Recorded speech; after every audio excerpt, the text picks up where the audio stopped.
J'ai accueilli la nouvelle avec une grande surprise parce que je n'étais pas au courant le matin de bonne heure quand j'ai reçu un SMS d'un de vos confrères. Voilà, c'est comme ça. Et puis j'étais très heureuse d'avoir ça. Oui, ça représente pour moi le sentiment que euh, on n'est jamais seul là où on est et que quelle que soit notre culture, notre origine, nous pouvons toujours communiquer nos expériences, nos émotions, tout. On peut tout communiquer avec le reste du monde parce que nous sommes des êtres humains et nous vivons notre condition, n'est-ce pas?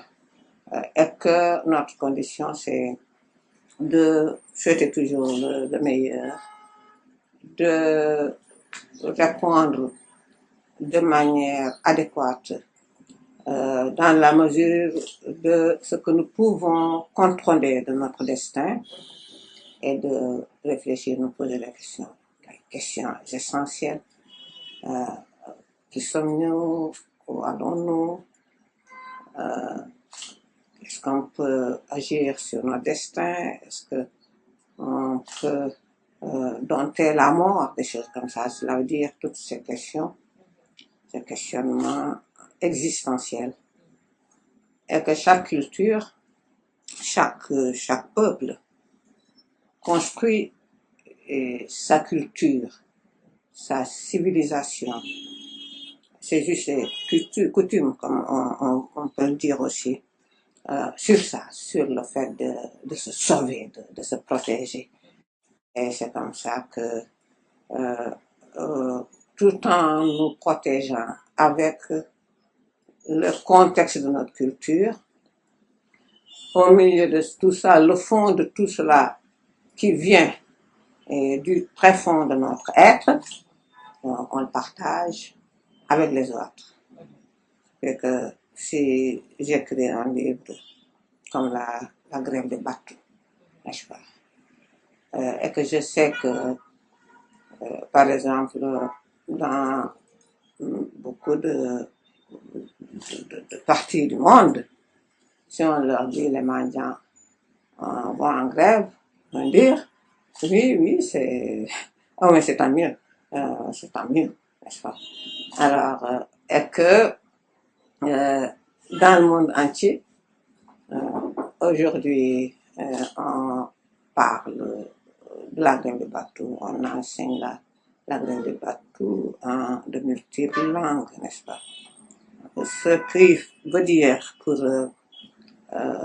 résumer sur cette idée, que ce lieu unique où nos destins se croisent, ce lieu unique peut être perçu par tout le monde, mais que seulement les contextes différents. En réalité, je l'ai écrit, je crois même, la lettre. Que sont les gens qui ont besoin de ces mendiants? Pour des raisons culturelles, psychologiques. Par exemple, quelqu'un a un cauchemar sur le plan traditionnel ou sur le plan religieux. On lui dira il faut sortir telle chose, cola, etc., etc. Moi, j'écoute les radios tous les matins et je vois ça. J'écoute, mais j'écoute pas de manière continue, mais je tombe sur des émissions de voyance, n'est-ce pas? Mais je passe très vite, mais je passe, j'ai le temps d'entendre des personnes dire, voilà, ce vient to be, bo génnee nangam nangam, dana du indi lu aay. Alors c'est ça notre contexte. Donc les gens veulent des promotions, ils iront voir les marabouts.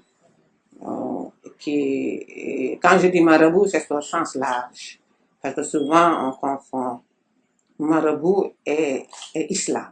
n'est-ce pas, ici dans notre société, on peut dire de quelqu'un qui pratique, qui a des pratiques mystiques qui ne sont pas l'islam, on peut dire serigne, n'est-ce pas, damay seeti serigne bi. Alors c'est ça, c'est que voilà, c'est un besoin que les gens créent et là, le fait que j'ai eu l'idée de cette fiction, c'était de montrer aux gens que vous avez besoin des mendiants et c'est l'aventure, toute l'aventure de Mour Ndiaye se trouve là. Je ne fais pas de jugement parce que j'ai étudié le théâtre à la Sorbonne avec le professeur Scherer. Et j'ai tout de suite compris que le metteur en scène, son métier n'est pas de faire la copie du texte original, que c'est de l'art sur l'art. Et c'est pourquoi, moi, lorsque, par exemple, j'ai vu la grève des bateaux, c'était à Paris, et que j'ai senti ma réaction, c'était celle d'une personne qui n'a rien à voir avec ce texte-là, qui ne revendique pas la propriété du texte. Parce qu'il y avait quelque chose de plus. Je vous assure que quand j'ai vu la scène de l'enterrement du mendiant qui avait été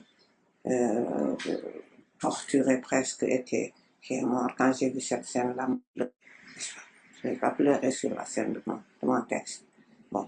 Donc je ne juge pas, ça c'est un autre jugement qui appartient aux autres. Parce que le metteur en scène, il ne faut pas demander à un vrai metteur en scène de copier votre texte parce que ça ne servirait à rien. C'est un texte, c'est un, entre guillemets, sur un texte. En fait, avec la grève, avec Douceur du Bercail, c'était pas, c'est pas le problème de l'immigration qui m'a tenté. Je ne voulais pas faire de théorie sur l'immigration ou l'immigration. Parce que quand j'ai commencé à écrire ce livre, on n'en parlait pas tellement. Simplement que, à ce moment-là, j'étais directrice des lettres et de la propriété intellectuelle et du Centre d'études des civilisations. Et j'entendais des étudiants qui disaient ici on ne peut pas réussir. C'est pas possible de réussir.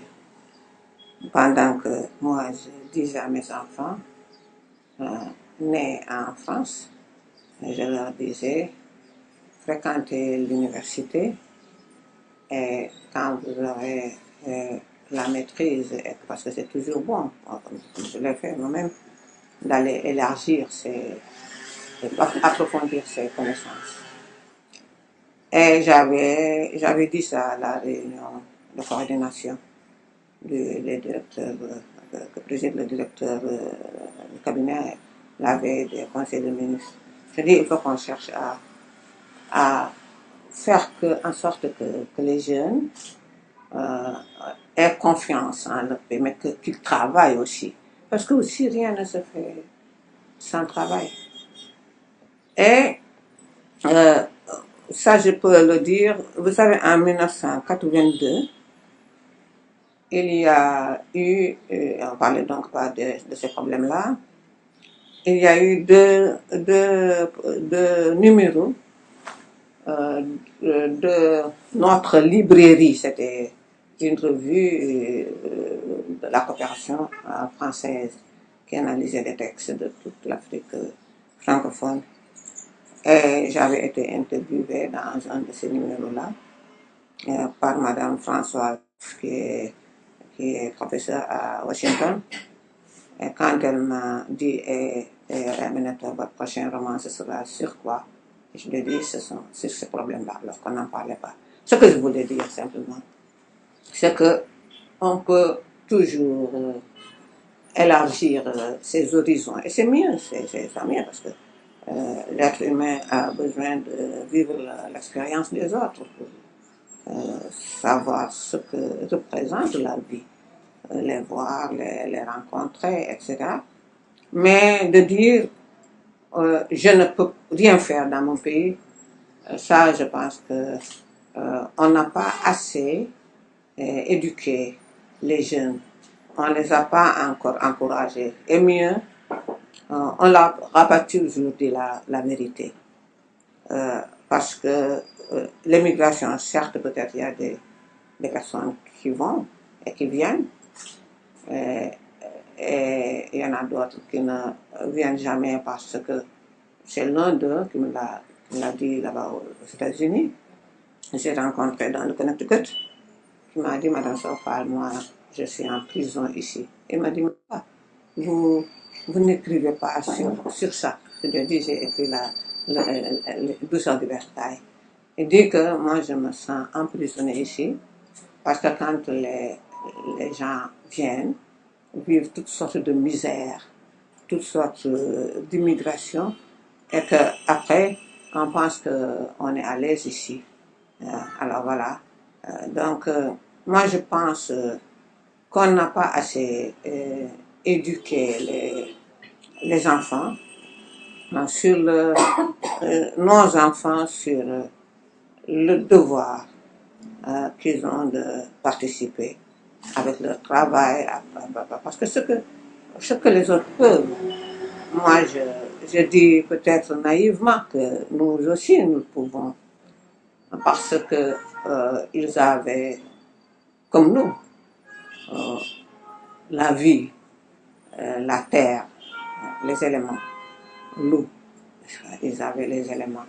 Mais ils ont arrosé avec le sueur, comme je l'ai dit, sur la quatrième couverture de Douceur du Versailles. Et c'est moi qui ai demandé à l'éditeur de mettre ce passage-là, n'est-ce pas?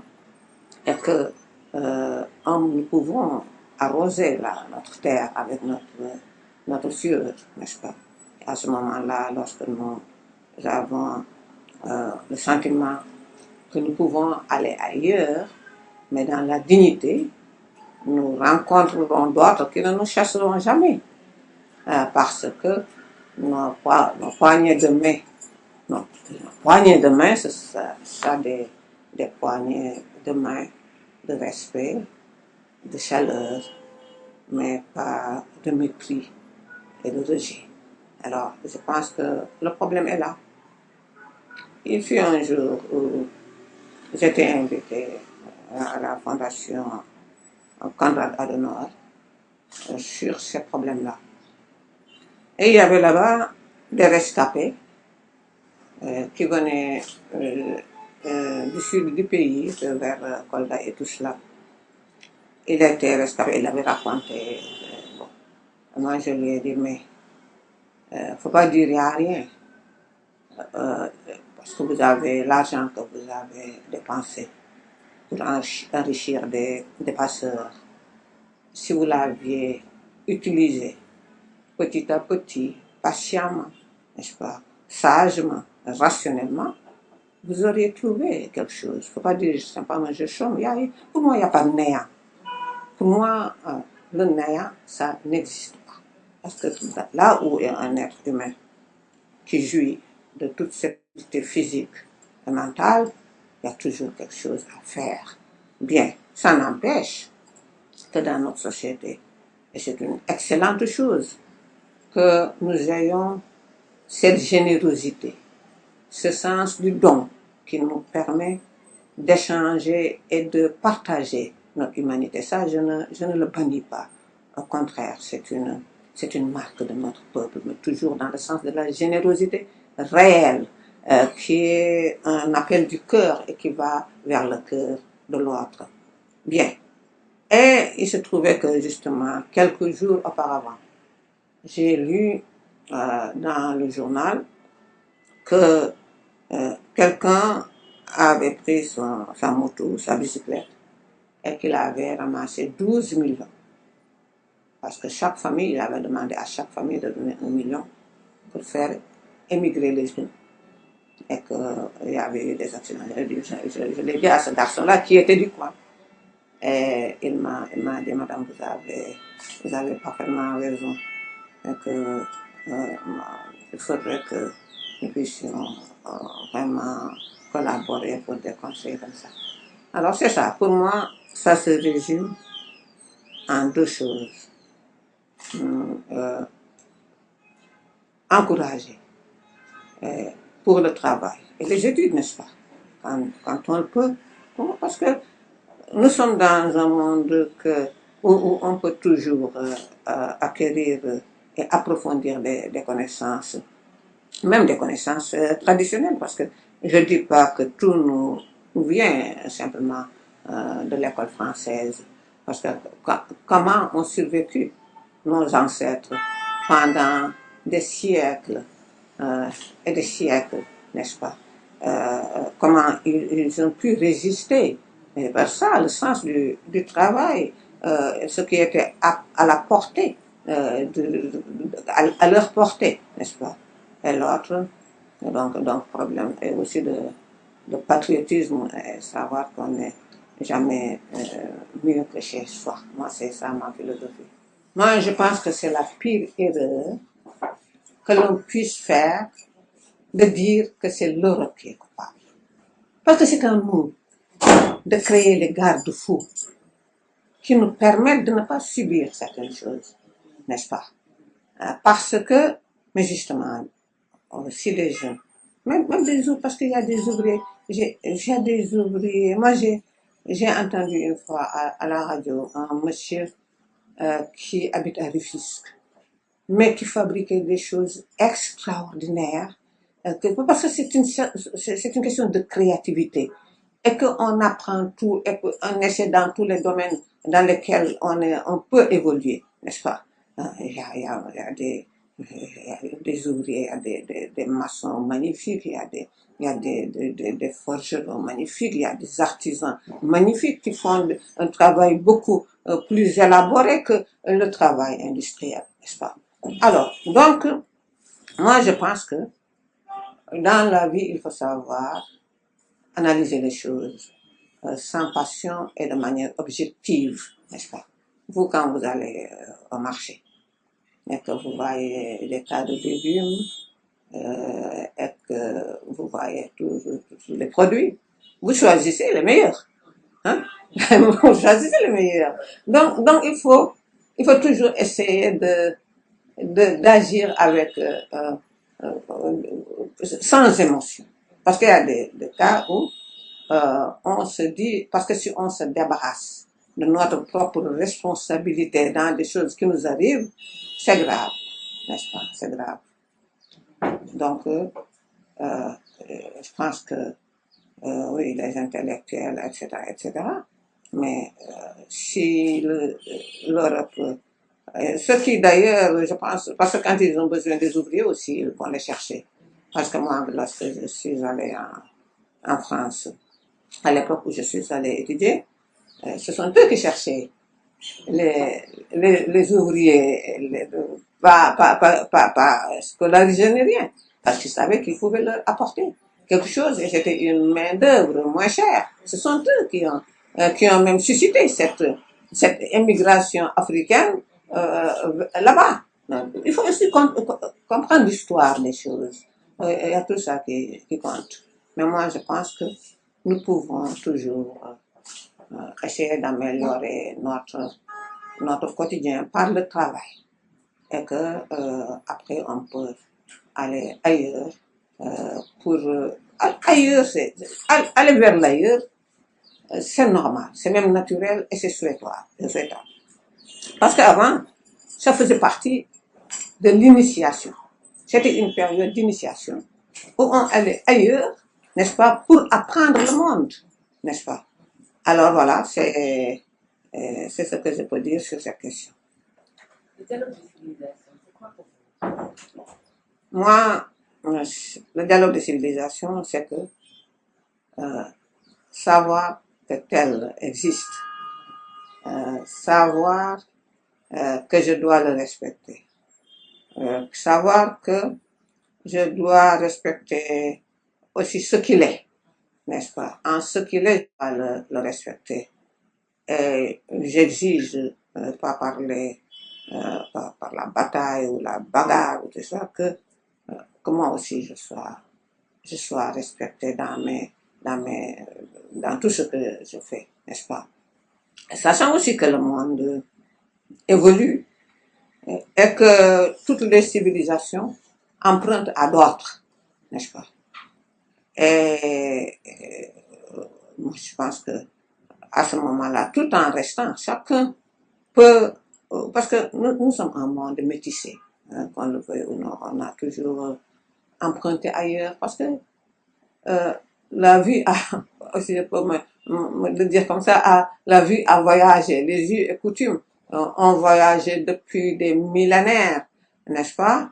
Et qu'on peut changer, on peut changer en restant toujours soi-même, parce que c'est comme quand vous mangez une mangue, vous ne devez pas manger. Votre corps assimile, digère cela, et ça contribue à votre résistance, n'est-ce pas? Votre santé, votre équilibre, n'est-ce pas? Alors, voilà, moi c'est cela. Moi, voir d'autres personnes qui existent ailleurs, ça m'a jamais ému. Mais tant que je trouve au cœur de ces populations-là, je trouve l'humanité qui nous rapproche. Moi, je dirais un appel mondial à la réconciliation. Parce que nous sommes faits pour nous entendre. Je pense qu'il ne doit pas y avoir des cas où une civilisation se rebelle parce que elle a un sentiment. Cette civilisation, c'est ce qui incarne cette civilisation. Sentiment d'injustice, sentiment d'irrespect. Et je pense qu'il est temps qu'il y ait vraiment une réconciliation planétaire. Parce qu'on a toujours vécu ensemble. Hein. Pourquoi c'est venu quand on a commencé à parler de choc de civilisation? Toutes les religions ont toujours cohabité, n'est-ce pas? Il n'y a pas eu ces clashs. C'est vrai que dans même toutes les religions, même les religions révélées, il y a eu aussi des moments assez terribles dont personne ne parle maintenant. Mais il y a eu la paix, il y a eu la réconciliation. Moi, quand j'écoute toujours je l'ai dit à un prof américain qui m'a interviewé, une américaine même, je pense que il faut que l'on se parle, qu'on se réconcilie. Pour moi, ce n'est pas impossible, parce qu'il y a eu des guerres de 100 ans, de plus de 100 ans même, qui toujours ont fini par la réconciliation. Je pense que si, par miracle, le miracle peut toujours arriver. Il y avait un sursaut comme ça, une étincelle de paix, pas une étincelle qui brûle ou qui détruise, mais une étincelle qui vient du cœur, parce que cette lumière de paix, je pense que ça vient du cœur pour dire, mais en fait, qu'est-ce que ça va faire, qu'est-ce que ça va nous apporter de nous auto-détruire comme ça. Moi, c'est dans ce sens-là, et je vous assure que j'y crois. Ok, vous pensez qu'au Sénégal, on peut avoir des terroristes? On peut avoir Des terroristes? ça, je peux pas le dire. Ce sont des choses qui ne peuvent pas se prévoir. Mais je sais que un pays comme le Sénégal, par lequel l'islam s'est introduit à partir du Nord, n'est-ce pas? Les gens parlent du 9e siècle. en général, d'autres disent autre chose, mais je pense que c'est ce qu'on dit le plus souvent. Dans un pays comme ça, où toutes les religions, animistes, chrétiens, protestants, hein, ont toujours existé, ont toujours pratiqué le rite et que n'ont jamais reçu de pierre, n'est-ce pas? Où l'éducation de base, c'était pas de dire n'approche pas un animiste ou un musulman ou un chrétien ou un protestant, n'est-ce pas? Donc moi j'ai vu ça, donc j'ai de grandes amis qui sont des chrétiennes parce qu'on s'est rencontrés à l'école, on était dans les quartiers, dans le même quartier, et puis il n'y avait pas ce problème-là. Hein? Et puis, vous voyez, la coutume sénégalaise, les échanges dans les fêtes, le galach, le mouton de tabaski et tout ça, tous partagent. Moi, je pense que nous devrions gagner à retrouver ce bon vieux temps de la concorde, parce qu'il n'y a que ça. Il n'y a que ça, à mon avis, qui nous ennoblit. Qu'en faites-vous de la politique culturelle du Sénégal?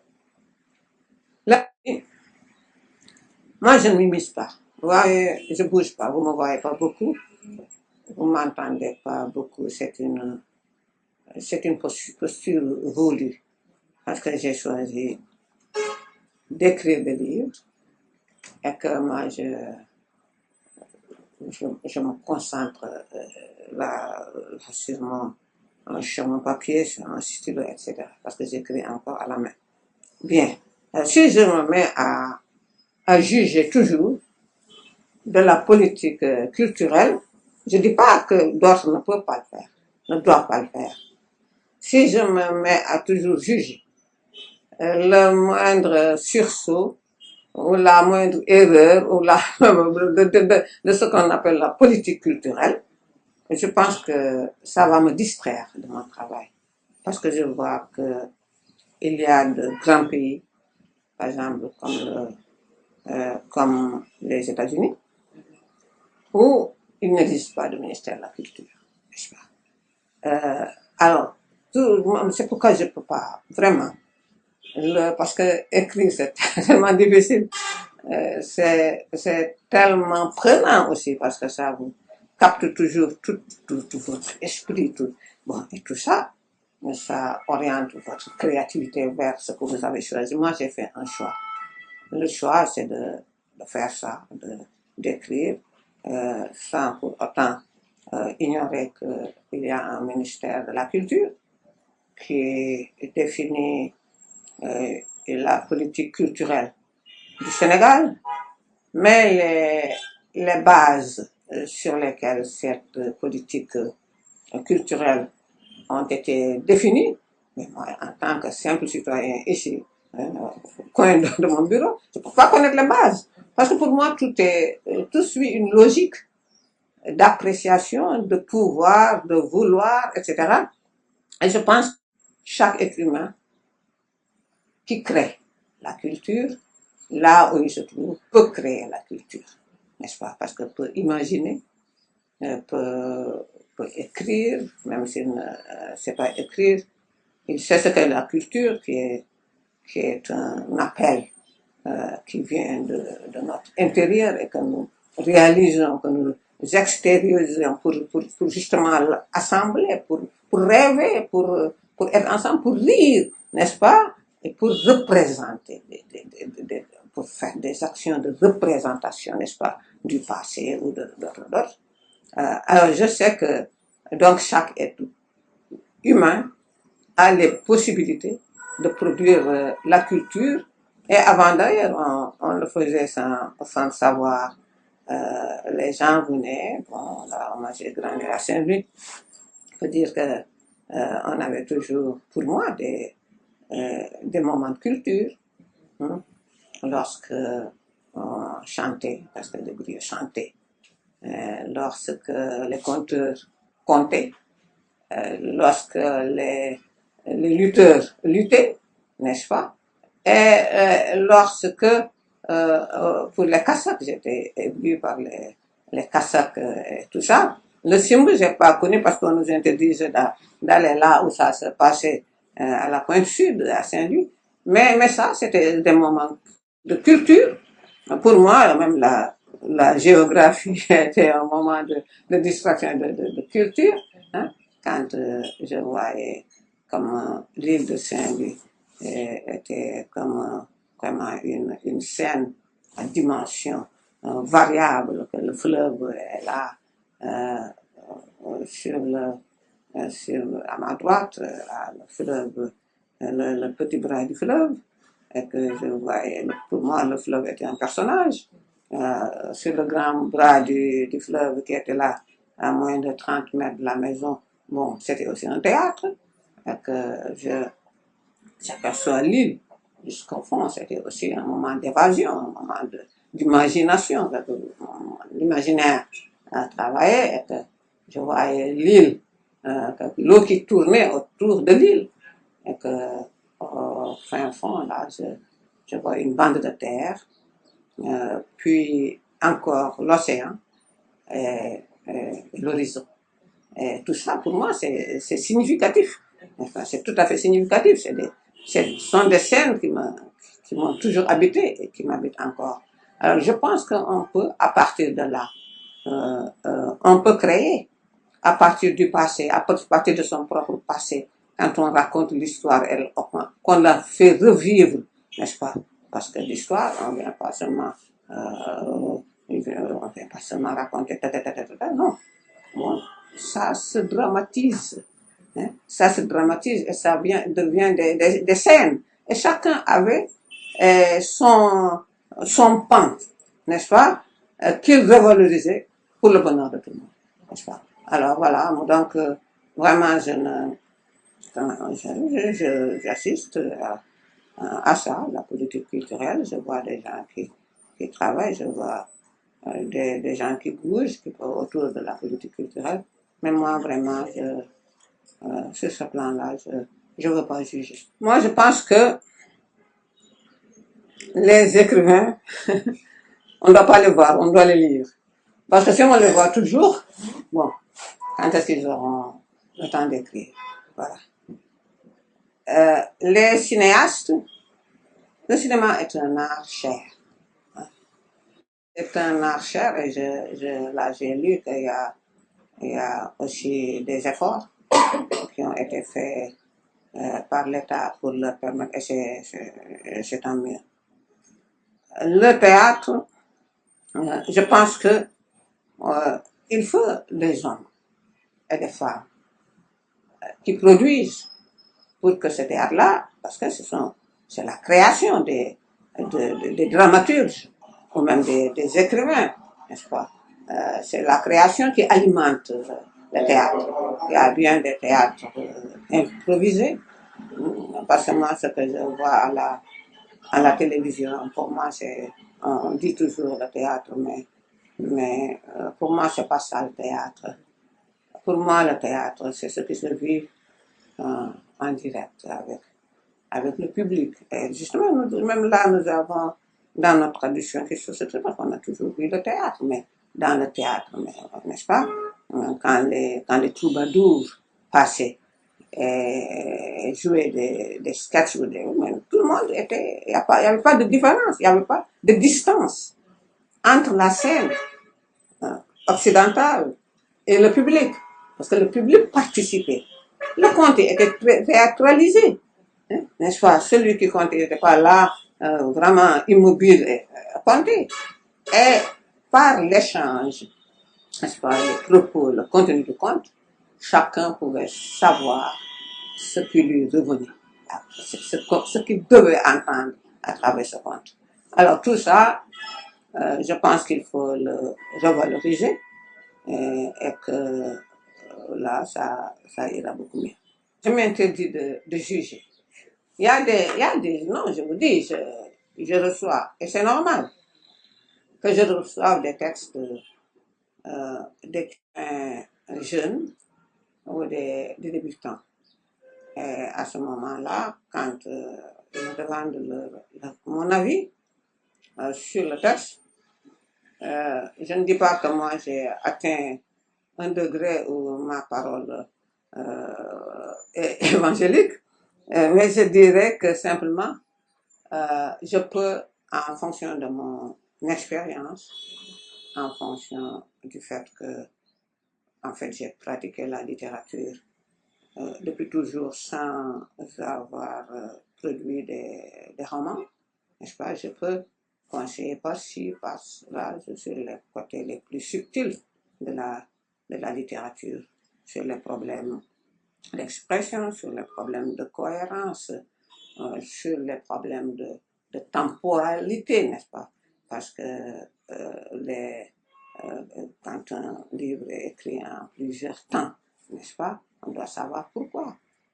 Le non-prof, le profane qui n'a pas étudié les mécanismes de ces choses-là, il peut penser que on peut, quand c'est un professionnel, il peut savoir tout de suite, même ici il n'y a pas d'adverbe ni de conjonction, il peut tout de suite savoir que quand il parle au plus que parfait, ça veut dire que si le récit est au passé, ce qu'il dit là, ça renvoie à avant.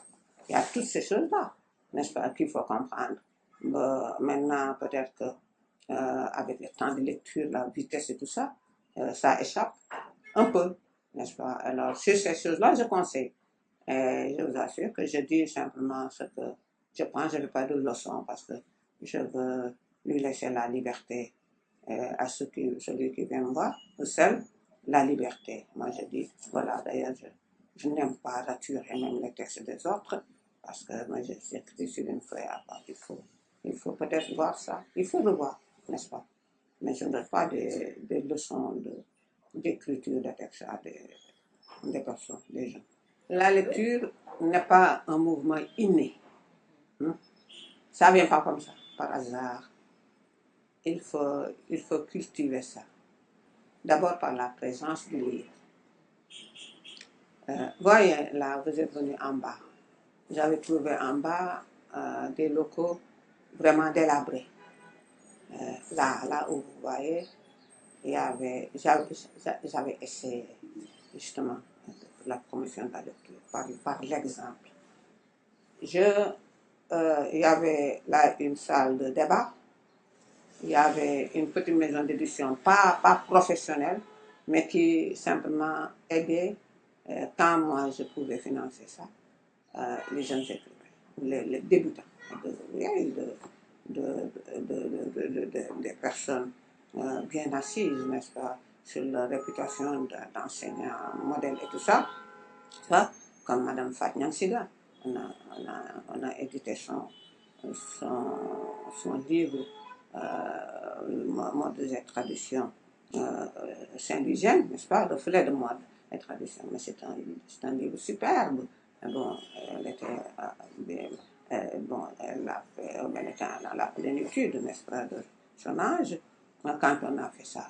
Parce que ce livre-là, moi, je disais que le livre lui-même était une richesse, rien que sur les modes et les traditions, les cultures, la culture, la coiffure et tout ça, on pouvait lire l'histoire entière du Sénégal, y compris de savoir que, par exemple, un garçon avait été retrouvé en Mauritanie, on l'avait volé et il était voué à l'esclavage, et que c'est sa coiffure qui est un langage, n'est-ce pas?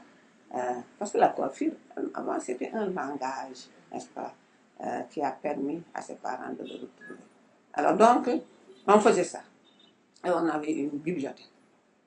Tous les étudiants, un de vos confrères qui m'a interviewé l'autre jour sur la RTS, m'a dit qu'il venait, quand il était étudiant, il venait ici. Et c'était très animé, n'est-ce pas? Et les élèves venaient, des fois, ils entraînaient aussi leurs parents, parce qu'on leur faisait faire un peu de théâtre, un peu de poésie, un peu de création, et tout ça. Bon, là, on vient de déménager les locaux à Saint-Louis, parce que là, ce n'est plus propice à un environnement culturel. Vous voyez comme c'est vraiment. Alors, donc, tout ça, ça montre que si on met des programmes et que le livre est à portée de main, on peut toujours susciter la lecture. Et je vous assure qu'il y a des parents qui suivaient leurs enfants ici, hein, parce qu'ils trouvaient le même profit dans cela. Alors, là, je ne sais pas où vous habitez. Moi, j'habite à la SICAP Amitié 3. Mais quand, si je cherche une bibliothèque là-bas, il n'y a rien. Moi, quand je suis rentrée, et que, bon, comme j'étais radio-bibliothèque presque, et que j'enseignais là au lycée Brésilien, et que j'avais envie d'aller feuilleter dans les bibliothèques, les textes, en fureté même, si on veut. J'allais, parce que j'avais l'habitude de ça, j'allais à la bibliothèque de l'IFAN, qui était magnifique à l'époque. Alors, si on cherche une bibliothèque, ou même une librairie, c'est pas toujours à côté, n'est-ce pas? Alors, c'est tout ça qu'il faut cultiver. Moi, je pense que c'est dans chaque quartier, il y avait des points de lecture, hein, où on n'a pas besoin de prendre le bus pour y aller. Et qu'il y a des animations autour de ça. Je vous assure que ça marche, parce qu'ici au Kayak, ça marchait pendant 20 ans, n'est-ce pas? Et là, ce sont ceux qui ont fréquenté qui me disent, il y a des professeurs là, à l'université qui me disent, c'est là-bas au Kayak que je m'en épuisé. Là, donc, c'est pas impossible. Quand je vous dis qu'il n'y a pas de néant, le néant n'existe pas. Il faut toujours, à partir du néant. Moi, quand j'ai créé ça, c'était pas pour faire une affaire, un business commercial. C'était pour partager, n'est-ce pas? Et beaucoup de personnes m'avaient dit, non, Aminta, ça ne va pas marcher. J'ai dit oui. Même des personnes proches m'avaient dit, Aminta, ça ne va pas marcher. J'ai dit oui, mais comme ce n'est pas mon métier et que je ne compte pas sur ça pour vivre, je vais essayer. Mais tout le bonheur que j'en ressens me montre que d'autres en ont tiré et qui viennent me le témoigner toujours, on montrait que c'était bien utile. Peut-être qu'ils ont d'autres, les personnes qui représentent cette catégorie de citoyens sont peut-être occupés à autre chose. Là aussi, la liberté. Parce que il faut être vraiment un rêveur pour faire ce genre de choses. Pour dire, moi, je ris parce que il y a eu un monsieur extraordinaire qui a fait le lycée fédéral. Et il a fait, c'était pour le il était promotionnaire, ma grande sœur. Il a été directeur le président de la chambre de commerce, n'est-ce pas? Et quand Birago m'a vraiment forcé pour que je prenne l'association des écrivains, n'est-ce pas? Et que j'ai refusé pendant 3 ans, mais après il leur a dit il faut aller voir Aminata Sofa et que B et Mamadou Diop sont venus, ils ont dit à mon mari, il faut. Et c'est là que j'ai dit bon, on va y aller, mais je fais un mandat. Et alors, on faisait toujours la fête des livres à la chambre de commerce. Alors, je lui téléphone, je lui dis, mais écoute, tu vas nous passer à la chambre de commerce, mais nous, on ne va pas payer, on est des écoles. Il me dit, moi, vraiment, moi, je ne sais pas ce qui t'arrive. Hein, mais toi, prends ton fric, tu mets ça dans ces choses-là, la culture là. Est-ce que c'est... Et puis, on a plaisanté comme ça. Voilà. Alors, pour dire qu'il faut une part de rêve, toujours pour faire ce genre de choses-là, quelle que soit l'expression artistique. C'est pourquoi il y a beaucoup d'artistes qui sont ils tiennent à leur liberté. C'est un autre monde, ils vivent un autre monde, n'est-ce pas? Mais c'est bon parce que je pense que c'est une bonne chose qu'ils puissent exister dans ce cercle de créateurs d'œuvres d'art et de l'esprit. Je vois des intellectuels qui parlent toujours. Quand vous prenez les radios, n'importe quelle radio, les grandes chaînes, toutes les grandes chaînes de radio, parce que moi je suis plus radio que télé. Parce que la télé, ça m'immobilise. Alors que la radio, je peux aller, venir, etc., etc. Mais tous les dimanches et les samedis, c'est plein de débats d'intellectuels, n'est-ce pas? alors, les prêcheurs, je pense qu'ils ont trouvé une place parce que là où il y a le vide, hein, la nature a horreur du vide, n'est-ce pas? Les prêcheurs, ils ont occupé cette place parce qu'il y a aussi des gens qui manifestent un besoin de ça. Peut-être que là où les intellectuels parlent, il n'y a pas assez d'espace pour nourrir le débat. Mais le débat, quand même, se nourrit à travers la presse écrite, parce que je vois pas mal de la presse écrite, la presse en ligne et tout ça. Je vois quand même pas mal de contributions, contributions de gens qui disent des choses là. Parce que quand vous voyez que des prêcheurs s'installent, ça veut dire que c'est un public qui les a installés. Quand vous voyez des gens qui font la voyance, n'est-ce pas, acquérir, c'est parce qu'il y a des gens qui les mettent là. Bon, parce que, bon, moi, je n'ai rien contre ça. Bon, disons que je n'ai pas à les attaquer, c'est leur liberté. Mais je pense que là aussi, il y a c'est simplement, disons, la question existentielle là. Je pense que il y a les personnes qui sont bien éduquées, qui ont appris, quand je ne dis pas éducation dans le sens de quelqu'un d'élevé, de bien élevé, mais dans le sens des gens qui ont appris. Bon, quand on a bien appris des religions que nous avons vécues, les religions musulmanes ou chrétiennes, quand on a bien appris, n'est-ce pas, l'histoire de notre religion. Et ce que dit même notre religion, quand on a bien appris ça, bon, on peut, à mon avis, ne pas être dépendant de ce genre d'activité. Parce que on dit Dieu est le plus grand et que lui, il sait, il fait. Quoi qu'on fasse, c'est lui qui sait, n'est-ce pas? Alors on n'a pas besoin d'exposer tous ces problèmes et tout ça. Au lieu d'exposer tous ces problèmes, je pense que là, pour moi, et pour d'autres certainement, il est plus simple de prier Dieu, n'est-ce pas, et de lui soumettre toutes nos... Moi, je me rappelle, j'étais tellement passionnée du spectacle de lutte. Et pourtant, je n'allais pas regarder ça. La première fois que j'ai regardé, parce que nous, on n'avait pas la permission d'aller regarder ces choses-là, ça se faisait à la pointe de l'île, n'est-ce pas? Mais c'est quand j'étais adolescente et que je passais des vacances chez une de mes sœurs qui était à Louga que je devais avoir quoi? Je devais avoir peut-être 15-16 ans. Là que j'ai, pour la première fois, assisté à un combat de lutte, n'est-ce pas?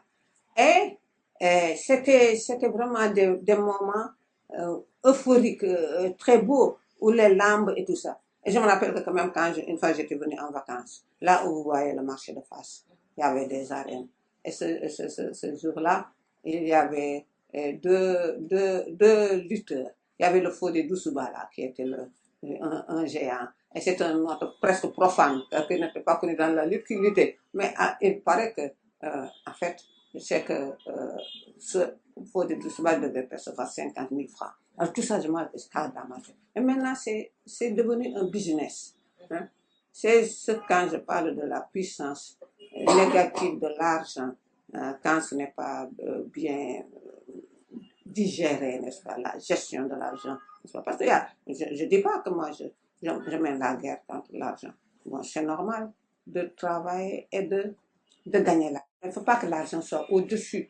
Il faut que l'être humain, avec son éthique, avec sa vision, avec ses idéaux, puisse maîtriser l'argent. C'est le problème là. C'est le problème de maîtrise. Pas l'argent pour l'argent. Pas l'argent à tout prix, n'est-ce pas?